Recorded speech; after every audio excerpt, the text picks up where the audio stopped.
Hello, আসসালামু আলাইকুম viewers, কেমন আছেন সবাই? যে দেখুন বৃষ্টি মুখর দিন, তো আর আমি বের হয়েছিলাম একটু ঘুরবো বলে, একটু গ্রামের দিকটা যাব।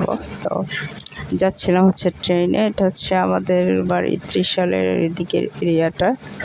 তো আমি যাচ্ছি ট্রেনে, হচ্ছে আপনার ভিডিও করছিলাম। তো আমি গ্রামের দৃশ্যগুলো কখনো এইভাবে ট্রেন থেকে, আমার ট্রেনে এটাই হচ্ছে সেকেন্ড টাইম জার্নি ভিউয়ার্স। আমি ট্রেনে খুব কম যাতায়াত করি।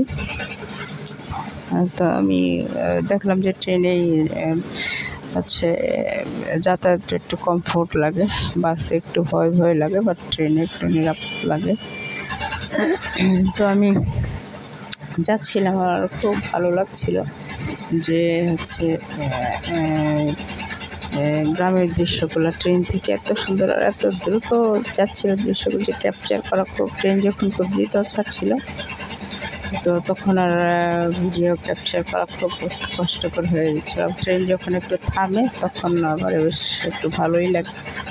তো আমি গ্রাম সবসময় পছন্দ করি, যে গ্রামের প্রকৃতি দৃশ্য, খোলা মাঠ, তারপর হচ্ছে রাস্তার দুই পাশে সারি সারি গাছ দেখে আমি মনের সুখে খুব সুন্দর করে ভিডিও করছিলাম। বাট একটু অস্পষ্ট হয়ে গেছে বিকজ অফ এই যে দেখুন খেতে হচ্ছে কি সুন্দর ধান এখন পেকে যাচ্ছে, এই যে লাল লাল দেখা যাচ্ছে, এগুলো ধান কিন্তু পেকে গেছে। এখন একটা সিজনের ধান ঘরে উঠবে, ধান কাটা শুরু হবে। এই যে দেখুন লাল লাল হয়ে ধানগুলো পেকে গেছে। মানুষের খেতে, বাড়ির সামনে খেতে যে কিছু কিছু ধান কেটেও রাখা হয়েছে। আর এই যে এগুলো দেখছেন, এগুলো হচ্ছে আমাদের ত্রিশালে একটার পর একটা হচ্ছে মৎস্য চাষ করে, এখানে মাছের চাষ করে পুকুরগুলা। সেই পুকুরগুলোতে সারিবদ্ধভাবে বেশ পাশাপাশি দেখলাম যে 8-10টা পুকুর পাশাপাশি এইগুলোতে হচ্ছে মাছের চাষ করে। ত্রিশালে হচ্ছে আপনার সবজি, কলা, তারপরে হচ্ছে আপনার এবং পুকুরে মাছের চাষ, এই জিনিসগুলো ওখানে খুব এভাবে করা হয়। বেসিক্যালি এগুলোর জন্য ত্রিশাল জায়গাটা বিখ্যাত। আর এই যে দেখুন ক্ষেতের পাশে সারিবদ্ধভাবে সুপারি গাছ লাগানো হয়েছে। মানে আমার দেখতে এতই ভালো লাগছিল, খুব মানে আমি মুগ্ধ হয়ে দেখছিলাম। তো এই যে দেখুন পুকুর, একটার পর একটা পুকুর, এই যে পুকুরগুলোতে মাছের চাষ করা হয়েছে। তো যেতে যেতে যেতে দেখা যাচ্ছে যে একটা ওই যে খেতে পুঞ্জি করে রাখা হয়েছে, খড় আছে না, সেই খড়গুলো ধান কেটে এগুলোকে একদম ডিবি দিয়ে, এই যে দেখুন ডিবি দিয়ে একদম চালে মতো পাহাড়ের মতো করে রাখা, এটাকে বলে পুঞ্জি দেওয়া।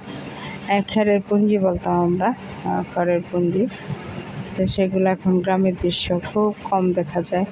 তো এখন তো আর গ্রামে যাওয়া হয় না বেশ, তো যাওয়া হয়েছিল একটু ঘুরতে। তা ভাবলাম যে গাড়ি থেকে ভিডিও করি একটা, গাড়ি থেকে কখনো ট্রেন থেকে, মানে ট্রেন থেকে কখনো। আমাদের গ্রামটা বেশ অনেক সুন্দর, রেল লাইনের পাশে বাড়ি, খুব সুন্দর একটা মনোরম প্রাকৃতিক দৃশ্য আমার দেখতে ভালো লাগছিল। তো সেই জন্যই আমি হচ্ছে গাড়ি থেকে ভিডিও করছিলাম, যে আপনাদেরকেও একটু দেখাই, ভিউয়ার্সদের সাথে একটু শেয়ার করি। প্রতিদিনই রান্না বান্না, স্কুল কলেজে এগুলো ভিডিও করতে ভালো লাগে না, দ্যাটস ওয়াই একটু এই ভিডিওটাও করলাম শুধু আপনাদের সাথে শেয়ার করে। তো আমরা মোটামুটিভাবে এখন ট্রেন থেমে যাবে ভিউয়ার্স, আমরা চলে আসছি হচ্ছে ফাতেমানগর। তো ফাতেমানগরের কাছে চলে আসছি, তো আর একটু পর নেমে যাব। তো এই ভিডিওটা আপনাদের সাথে শেয়ার করলাম। এই পর্যন্ত, আল্লাহ হাফেজ।